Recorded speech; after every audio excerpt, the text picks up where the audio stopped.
کیا آپ جانتے ہیں راستہ گم ہو جانا نارمل بات ہے۔ مسافروں کے راستے کھو جایا کرتے ہیں، مسافر بھٹک بھی جایا کرتے ہیں۔ کسی نے کہا ہے کہ منزل تک پہنچنا بہت آسان ہے، لیکن ایک لمبی مسافت کے لیے جدوجہد مسلسل کرنی پڑتی ہے، ہمت باندھنی پڑتی ہے، رستے میں لٹنا بھی پڑتا ہے، کچھ کھونا بھی پڑتا ہے، کچھ پانا بھی پڑتا ہے۔ یہ سب سفر کا حصہ ہے۔ ہم بھی اس دنیا میں ایک سفر طے کرنے کے لیے بھیجے گئے ہیں۔ ہم نے جنت تک جانا ہے تو ہمیں اس دنیا نامی بھول بھلیا کو پار کرنا پڑے گا۔ اللہ کی مدد کیے بغیر یہ ہم کبھی پار نہیں کر سکتے۔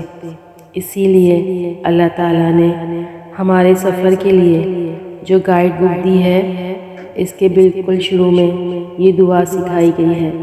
یہ دعا جادو کی چھڑی کی طرح ہمارے سارے کام آسان کر سکتی ہے۔ اللہ کی مدد کی دعا: اے رب ہمارے، ہمیں ہدایت عطا فرما، صراط المستقیم، سیدھی راہ کی۔